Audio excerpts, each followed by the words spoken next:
नमस्कार, कैसे हैं आप लोग। उम्मीद करता हूं कि आप लोग बहुत बेहतर होंगे। ये video SSC selection post phase 12 वाले जो एस्पिरेंट हैं उनके लिए बहुत ज़्यादा हेल्पफुल होने वाला है। जैसा कि आपको पता है कि आपका जो टियर 1 का रिजल्ट है वो आउट हो चुका है, तो जिन भी बच्चों का यहाँ पे सिलेक्शन हुआ है उनको मेरी तरफ से ढेर सारी कांग्रेचुलेशन। सबसे बड़ा जो क्वेश्चन स्टूडेंट के दिमाग में इस समय है वो यही है कि फाइनल जो कट ऑफ है वो कितना क्या इंक्रीज हो सकती है।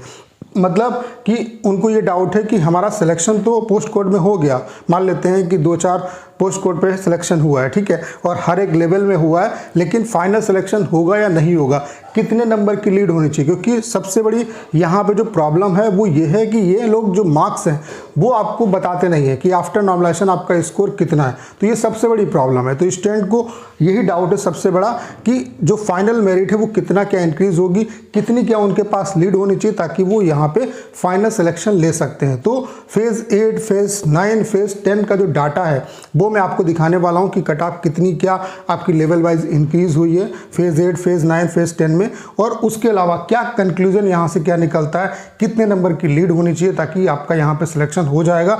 और आपके लिए राइट तरीका क्या है, आपको क्या करना चाहिए, क्या इसी पोस्ट के पीछे भागना या जो अदर जो वैकेंसी है उनके बारे में भी आपको सोचना चाहिए, ठीक है। तो कहने का मतलब यह है कि ये वीडियो आप सभी के लिए बहुत ज़्यादा हेल्पफुल होने वाला है। आपके जितने भी डाउट हैं उन सब का आंसर इस सिंगल वीडियो में आपको मिलने वाला है। काफ़ी रिसर्च के बाद जो डाटा है वो मैं आपको दिखा रहा हूँ, और रियली मैं आपसे कहना चाहता हूँ कि आपको इस वीडियो को देखने के बाद एक क्लियरिटी जरूर हो जाएगी। तो चलिए स्टार्ट करते हैं। वीडियो को स्टार्ट करने से पहले आप सभी को एक इन्फॉर्मेशन देना चाहता हूँ कि अगर आप एसएससी CHSL सीजीएल एग्जाम की प्रिपरेशन कर रहे हैं तो टाइपिंग की प्रिपरेशन अभी से स्टार्ट कर दो, क्योंकि जिस दिन मेंस होगा उसी दिन टाइपिंग होगी, और टाइपिंग आपके सिलेक्शन में बहुत ही इंपॉर्टेंट रोल प्ले करता है। और टाइपिंग ऐसे सॉफ्टवेयर पर प्रैक्टिस करो जिसका इंटरफेस बिल्कुल एसएससी CHSL सीजीएल जैसा। हमने आपके लिए कंप्लीट टाइपिंग का सॉफ्टवेयर बना दिया है जिसका इंटरफेस बिल्कुल एसएससी CHSL सीजीएल जैसा है। बाकी यहाँ पे हम आपको 250 पैसेज दे रहे हैं। बाकी जो लेटेस्ट वाले पैसेज है वो बहुत जल्द यहाँ पे हम आपको प्रोवाइड करा देंगे।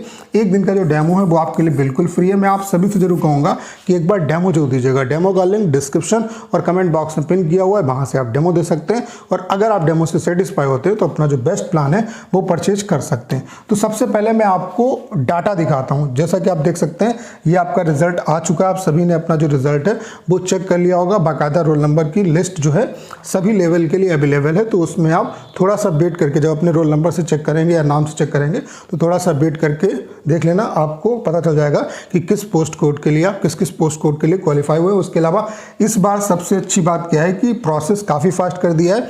इससे पहले क्या होता था कि काफ़ी टाइम लगता था, टियर 1 का रिजल्ट आने में काफ़ी टाइम लगता था, फिर स्क्रूटनी की डेट बहुत लेट आती थी और आपको ऑफलाइन जो थे वो अपने डॉक्यूमेंट भेजने होते थे, ठीक है।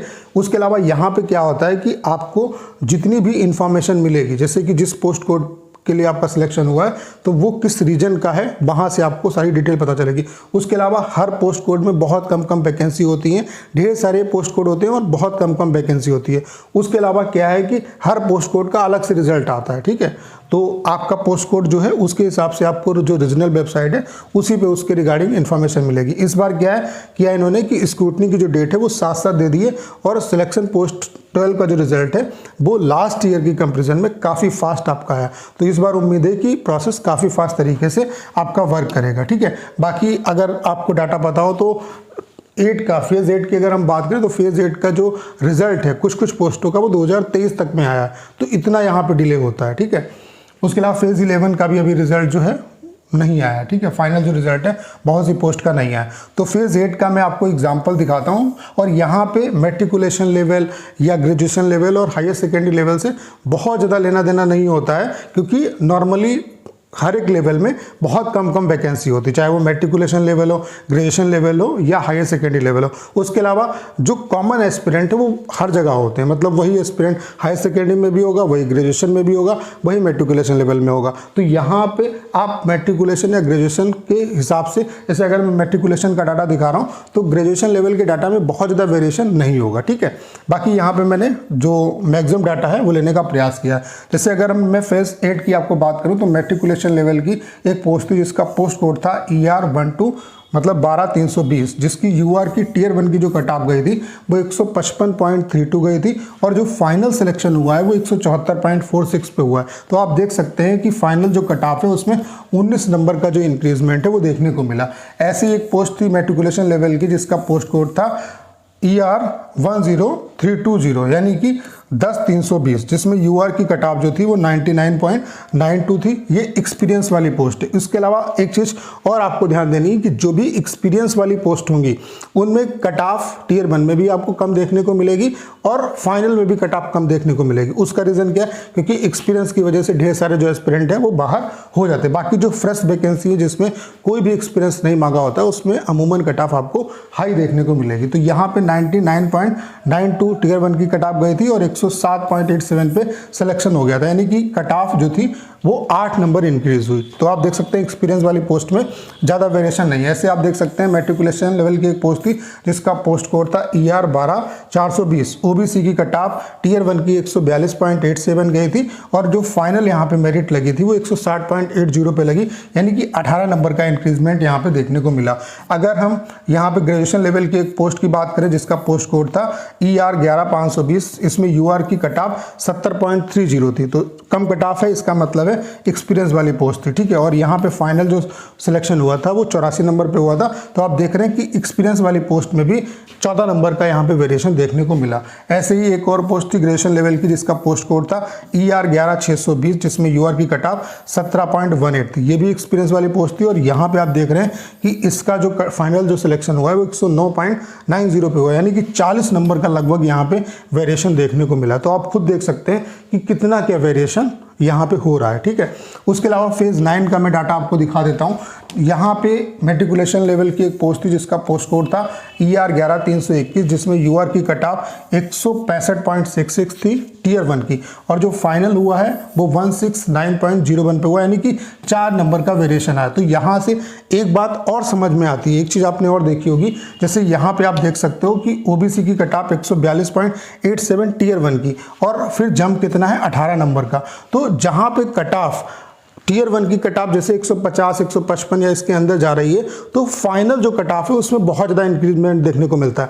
वहीं अगर आप देखो कि अगर टियर 1 की कट ऑफ मैक्सिमम जा रही है 160 से ऊपर जा रही है 170, 175, 180, तो वहाँ पे वेरिएशन आपको कम देखने को मिलेगा। तो यहाँ से ये भी समझ में आता है कि जैसे जिस पोस्ट कोड की मान लेते कट ऑफ 175 है तो उसमें बहुत ज़्यादा इंक्रीजमेंट नहीं होगा। वहाँ पर अगर आपके पास 5 या 10 नंबर की लीड है तब भी आपका कहीं ना कहीं सिलेक्शन हो जाएगा। तो आप देख सकते हैं 165.66 है और 169 यानी कि 169 पे आपका सिलेक्शन हो गया। 4 नंबर की यहाँ पे लीड चाहिए थी। ऐसे एक पोस्ट थी मैट्रिकुलेशन लेवल की जिसका पोस्ट कोड था 12821, UR की कट ऑफ टियर 1 की 162.16 और फाइनल जो हुआ है वो 168.79 पे हुआ। तो आप देख सकते हैं 6 नंबर की लीड पे सिलेक्शन हो गया। ठीक है, उसके अलावा ग्रेजुएशन लेवल की पोस्ट थी जिसका पोस्ट कोड था ER10921, OBC की कट ऑफ 92.79, ये एक्सपीरियंस वाली पोस्ट है और 114.45 पे सिलेक्शन हुआ, यानी कि 22 नंबर की यहाँ पे 22 नंबर का इंक्रीजमेंट हुआ। ठीक है, ऐसे ग्रेजुएशन लेवल की एक और पोस्ट थी जिसका पोस्ट कोड था ER11022, ER11022, UR की कट ऑफ 74.28, ये भी एक्सपीरियंस वाली पोस्ट थी और यहाँ पे 102.25 पे सिलेक्शन हुआ, यानी कि 28 नंबर का वेरिएशन यहाँ पे आपको देखने को मिला। तो यहाँ से हमें कंक्लूजन क्या हमें मिला है? ठीक है, तो कंक्लूजन ये मिला है, पहली चीज़ तो ये है कि सबसे बड़ी प्रॉब्लम यहाँ पे ये है कि ये लोग जो मार्क्स हैं वो चेक मतलब वो शो नहीं करते और ये सबसे बड़ी गलती है एसएससी की। एसएससी को टियर 1 के रिजल्ट के बाद ही स्टूडेंट के आफ्टर जो नॉर्मलाइज्ड मार्क्स हैं पूरा जो स्कोर कार्ड है वो दिखा देना चाहिए। इससे फ़ायदा क्या होगा कि स्टूडेंट जो है खामखा परेशान नहीं हो, क्योंकि ढेर सारे बच्चों को ऐसा लगता है कि यार मेरा तो लिस्ट में नाम है, मेरा सिलेक्शन हो जाएगा।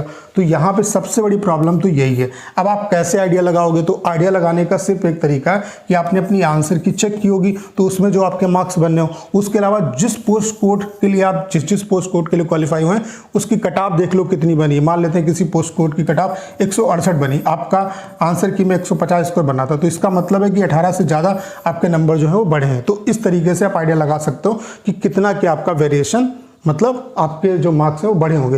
लेकिन यहाँ पर भी स्टूडेंट जो है वो डाउट में रहता है कि उसका ओवरऑल स्कोर कितना होगा और फाइनल सिलेक्शन होगा या नहीं होगा। तो मैं आप सभी एस्पिरेंट को यही कहना चाहता हूँ, देखिए यहाँ पे जो प्रोसेस है वो हो चुका। अब आगे क्या होगा, किसी पोस्ट के लिए आपका टाइपिंग होगा, किसी के लिए स्टेनो होगा, किसी में कुछ भी नहीं होगा, फाइनल सिलेक्शन हो जाएगा आपका।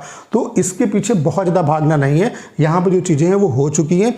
बाकी आप जो जिस एग्ज़ाम की प्रिपरेशन करें, जैसे CHSL, CGL, ढेर सारे एग्ज़ाम लगे हो तो उन पे आप फोकस करिए, यहाँ पे होना होगा तो हो जाएगा, इसके भरोसे ही नहीं रहना आपको। क्योंकि सबसे बड़ा तो ब्लंडर यहाँ पे यही है कि मार्क्स आपको नहीं पता। उसके अलावा दूसरी सबसे बड़ी प्रॉब्लम क्या है कि यहाँ पे बहुत ज़्यादा एस्पिरेंट होते हैं। जैसे कि यहाँ पे एक रूल होता है कि 5 से कम अगर वैकेंसी तो 30 गुना एस्पिरेंट को क्वालिफाई करेंगे, और अगर 5 से ज़्यादा वैकेंसी है तो 15 गुना बच्चों को क्वालिफाई करेंगे। अब मान लेते हैं किसी पोस्ट कोड के लिए 2 वैकेंसी है, तो इसका 30 गुना यानी कि 60 एस्पिरेंट होंगे। तो आप देख सकते हो कि जो यहाँ पे कंपटीशन है वो कितना ज़्यादा है, यानी कि एक पोस्ट के लिए 60 जो एस्पिरेंट है वो फाइट कर रहे हैं, और उसके अलावा मार्क्स भी नहीं पता है। तो कहने का मतलब ये है कि हर एक बच्चा जो है वो भ्रम में रहता है कि मेरा भी हो सकता है, मेरा भी हो सकता है, ठीक है।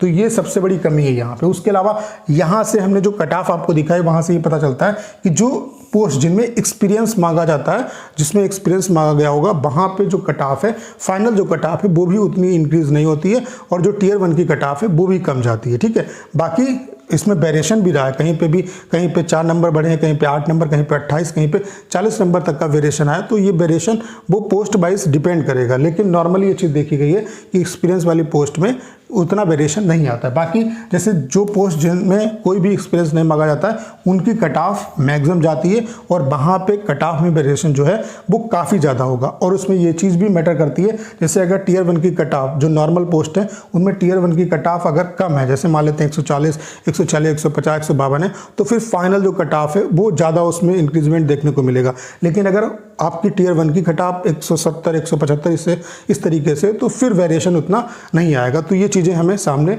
निकल गया है। तो कितना क्या आपके पास लीड होना चाहिए, तो ये मान के चलो, चाहे आप एक्सपीरियंस वाली पोस्ट के लिए अप्लाई किए या विदाउट एक्सपीरियंस वाली पोस्ट के लिए अप्लाई किए, मिनिमम 5 नंबर की लीड होनी चाहिए, और ये मैक्सिमम जो लीड है वो 40 नंबर की भी हो सकती है, ठीक है। मतलब 5 से ज़्यादा 5 प्लस ही लीड होनी चाहिए। 5 प्लस जितनी ज़्यादा लीड है वो आपके लिए सो फार सो गुड, लेकिन 5 नंबर तक की अगर लीड है आपके पास तो कहीं ना कहीं यहाँ पे चांसेस आपके रहेंगे। क्योंकि यहाँ पे ये भी होता है कि एक ही एस्पिरेंट जो है वो मल्टीपल जगह पे क्वालिफाई होता है, मल्टीपल पोस्ट के लिए क्वालिफाई होता है, मल्टीपल लेवल के लिए क्वालिफाई होता है। तो बाद में क्या होता है, स्टूडेंट छोड़ देते हैं। उसके अलावा ढेर सारे एस्पिरेंट ऐसी अप्लाई कर देते हैं, ठीक है। उसके अलावा ढेर सारों के पास एक्सपीरियंस नहीं होता है, लेकिन वो एक्सपीरियंस वाली पोस्ट के लिए अप्लाई कर देते हैं। तो वहाँ से क्या है कि बच्चे यहाँ पे आउट हो जाते हैं। उसके अलावा कुछ ऐसे भी एस्पिरेंट हो गए जिनका CHSL में हो गया होगा, सीजल में हो गया होगा। तो यहाँ पे क्योंकि प्रोसेस बहुत लेट होता है और हर एक कोड का अलग अलग रिजल्ट आता है, तो इस दरमियान ढेर सारे बच्चे सेलेक्ट हो जाते हैं, तो वो इंतजार ही नहीं करते हैं। तो इस वजह से यहाँ पे सिलेक्शन की प्रोबेबिलिटी रहती है। लेकिन आपके पास लीड कितनी होनी चाहिए, 5 प्लस लीड होनी ही चाहिए। 5 प्लस लीड अगर आपके पास है तो सिलेक्शन की प्रोबेबिलिटी रहेगी, और ये लीड 40 तक भी जा सकती है, जैसा कि मैंने आपको दिखाया। वो डिपेंड करेगा आपकी पोस्ट कोड पे, ठीक है। तो 5 प्लस जितनी भी है, 10 की लीड है, 15 की लीड है, 20 की लीड है, वो आपके लिए सो फार सो गुड। लेकिन अभी आपको कुछ पता है नहीं, ठीक है, कि आपके मार्क्स कितने, आफ्टर नॉर्मलाइजेशन आपके मार्क्स कितने।